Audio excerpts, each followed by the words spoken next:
Hi guys, வணக்கம் நான் Ganesh Gandhi. Smoking and alcohol. So smoke பண்ணலாமா, ஆல்கஹால் எடுக்கலாமா அப்படிங்கிற ஒரு கொஸ்டின்ஸ் எனக்கு அப்பப்போ கேட்டுகிட்டே இருப்பாங்க. ஸோ ஸ்மோக்கிங்கை பொறுத்த வரைக்கும் 100% நாட் ரெக்கமெண்டடு. ஸோ அதை அவாய்ட் பண்ணிடணும். ஆல்கஹால் லிக்வர் எடுக்கிறீங்கன்னா அதுக்கு அளவுகோல் இருக்குது. கிளியராக சொல்லணும்னா ஒரு நாளைக்கு ஒரு ஸ்மால் சொல்லலாம். வாரத்துக்கு அப்படின்னு எடுத்தீங்கன்னா அதிகபட்சம் 14 ஸ்மால் சொல்கிறாங்க. ஆனால் அவ்வளோலாம் ட்ரை பண்ணாதீங்க, நல்லதில்லை. ஓகே, ஏன்னா ஆல்ரெடி நம்ம மெடிசின்ஸ் வேறு எடுத்துகிட்டு இருக்கோம், அதுலேயே ஆல்கஹால் இருக்கும். ஸோ அது இல்லாமல் நம்ம அடிஷ்னல் ஆல்கஹால் எடுக்கிறது நம்ம உடம்புக்கு நல்லதில்லை. ஏன்னா வேறு மெத்தடெல்லாம் எடுக்கிறோம், மெடிசின்ஸ்லாம் எடுக்கிறோம் அப்படின்னா நமக்கு அது இன்னும் சைட் எஃபெக்ட்ஸை கொடுத்துரும்.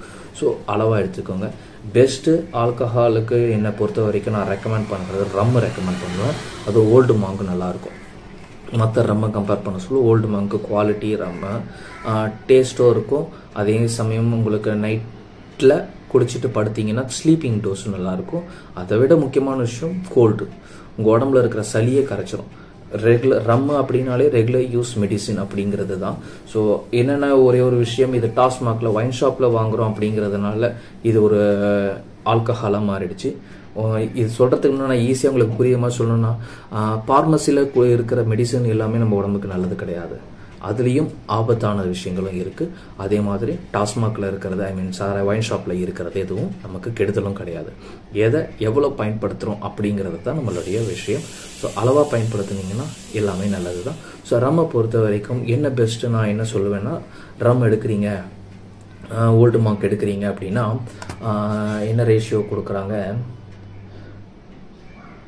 ஸ்மால் ஒரே ஒரு ஸ்மால் எடுக்க சொல்கிறாங்க. ஆனால் தண்ணி அதிகமாக குடிக்க சொல்கிறாங்க. மெடிசின் எடுத்த 1 or 2 hours கழிச்சு, ஓகேங்களா. ஸோ 7 மணிக்கு நம்ம பிஃபோர் பிரேக்ஃபாஸ்ட்டுன்னு சொல்லிட்டு டாக்ஸண்ட் எடுப்போம்.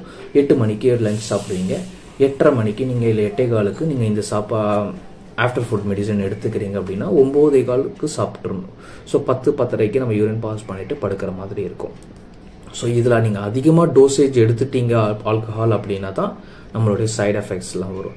சைட் எஃபெக்ட்ஸ் பார்த்தீங்கன்னா கிட்னி மறுபடியும் இஷ்யூஸ் ஃபேஸ் பண்ணும், லிவரும் சேர்ந்து ஃபேஸ் பண்ணும், ஹார்ட் இஷ்யூஸ் ஃபேஸ் பண்ணும். இதில் இப்போ நான் சொன்னேன் இல்லைங்களா ரம், இந்த ரம் எடுக்கிறதுனால மேஜரான அட்வான்டேஜஸ் என்னென்னு பார்த்தீங்கன்னா, நான் சொன்ன இந்த sleeping dosage number 1, number 2 cold இருக்காது உடம்புல. கொஞ்சம் கொஞ்சமாக நம்ம உடம்புல இருக்கிற சளி எல்லாமே வெளியே எடுத்துரும். ஸோ நமக்கு ஆஸ் ஏ ஒரு குவாரண்டைன் பேஷண்ட்டாக பார்த்தீங்கன்னா நமக்கு எப்போவுமே கோல்டு டேப்லெட் எடுக்க மாட்டோம் இல்லைங்களா. ஆன்டிபயோட்டிக்லாம் எடுக்கக்கூடாது, உடம்பு நல்லதில்லைன்னு சொல்லுவாங்க இல்லையா. அதுக்கு இந்த ரம் நமக்கு சொல்யூஷன் கிடைக்கும்.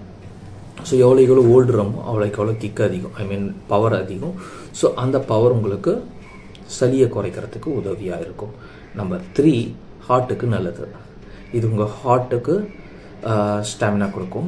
அளவாக எடுத்துக்கிட்டிங்கன்னா நான் சொன்னேன் அந்த ஒரே ஒரு ஸ்மால், முடிஞ்ச வரையும் வாரத்துக்கு 2 இல்லை 3 அதோட நிறுத்திக்கோங்க. வாரத்துக்கு 7 நாளும் எடுக்கிறது நல்லதில்லை.